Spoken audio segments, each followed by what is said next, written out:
Have you ever really thought about what it takes to make something sacred? Not just useful, but holy. Well, today, we're diving deep into the master blueprints for the furniture of the ancient tabernacle, straight from the book of Exodus. This is going to be a masterclass in sacred design. Right. That's the big question, isn't it?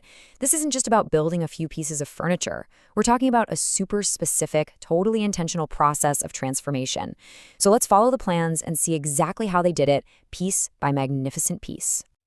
And you just have to start here, with the absolute centerpiece, the very heart of the entire operation, the Ark. This thing wasn't just some box. It was seen as the actual earthly throne of God. It was the most important object of them all, and believe me, its design shows it.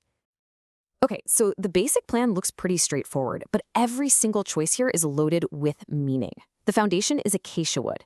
It's this dense, tough desert wood that doesn't really decay, which tells you it's meant to last. But then, it's completely covered inside and out with pure gold. Gold always represents purity, value, divinity. And to give you a sense of scale, a cubit is about 1.5 feet, so this chest is roughly 4 feet long. And you'll notice, it's built to move. The rings and poles are part of the design from the get-go, perfect for people who are on the move themselves. But that simple box is just the beginning. This is where the artistry gets absolutely breathtaking. The lid, called the atonement cover, is one solid piece of pure gold. And get this, rising up from that cover are 2 cherubim. Now, they're not just attached or glued on. They were hammered out of the exact same piece of gold as the lid. Can you even imagine the skill it would take to shape one slab of gold into this detailed sculpture with wings spreading up and over, forever facing each other like they're in a state of worship? Just incredible. All right, let's move on to the next piece. You'll see how this all connects. We go from the symbolic heart of the tabernacle to an object all about sustenance, the table for the bread of the presence. And take a look at this blueprint. Ringing any bells? It should. We're seeing the exact same design language.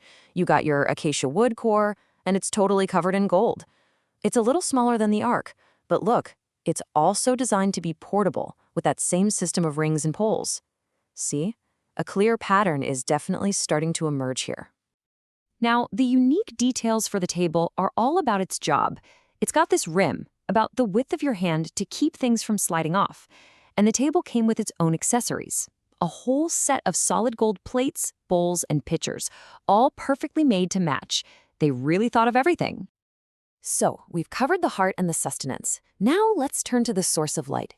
But the lampstand, or menorah as you might know it, isn't really a piece of furniture at all. It's more like a pure, stunning sculpture. And this is the part that just blows my mind. The technique is called hammered gold work. The lampstand wasn't built in pieces. It wasn't welded or stuck together. The entire thing, the base, the main shaft, all the branches, all the little flowers, was skillfully hammered out of a single solid block of gold. The level of artistry for that is, well, it's just off the charts. And the design itself is just beautiful, right? It's modeled after an almond tree in bloom, which is a symbol of new life. You've got 6 branches coming out of a central stem, and each one has these cups, shaped like almond flowers, with little buds and blossoms.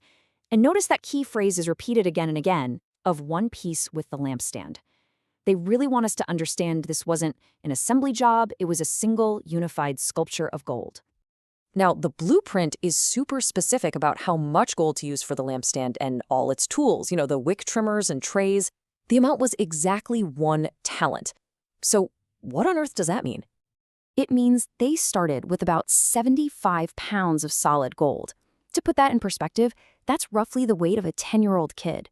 So they took that single heavy chunk of precious metal, and from it, they hammered out this delicate, intricate floral design. The value and sheer substance of this one piece is just immense. Okay, our final piece of furniture for this deep dive is going to engage another one of our senses, the sense of smell. This is the altar of incense, and it was designed specifically for offering up fragrant prayers.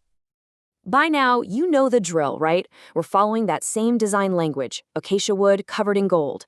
But this altar has its own unique flair. It's a perfect square, but it's taller than it is wide, which gives it this really elegant, column-like shape. And just like the cherubim on the Ark, those horns on its 4 corners were made as one single piece with the altar itself. It's that recurring theme again. Indivisible, master-level craftsmanship. So we've looked at 4 totally different objects, each with its own job to do. But when you take a step back, you start to realize these aren't just 4 separate designs at all. Nope, they are all part of a single, unified design system. And this slide really lays it all out. There's a clear set of design rules going on here. The materials are always the same, a strong acacia wood core for the structure, which is then made precious and holy with a covering of pure gold. And the features are consistent too. You've got decorative gold molding for that finished look, and that brilliant practical system of rings and poles that made sure every single piece was ready to go at a moment's notice. So here's the bottom line, the big takeaway. Nothing here was an accident. The choice of wood that wouldn't rot, the absolute purity of the gold, the recurring design elements, the mind-boggling feats of craftsmanship. Every single detail was on purpose. This was a holistic design system, meant to turn basic, raw materials into a cohesive collection of sacred masterpieces. And that really leaves us with one final thought to chew on. When you see this level of precision, this insane dedication to detail, this transformation of simple materials into objects of such profound beauty and meaning, it makes you wonder, right? At what point does the very act of making something so perfectly become an act of worship itself?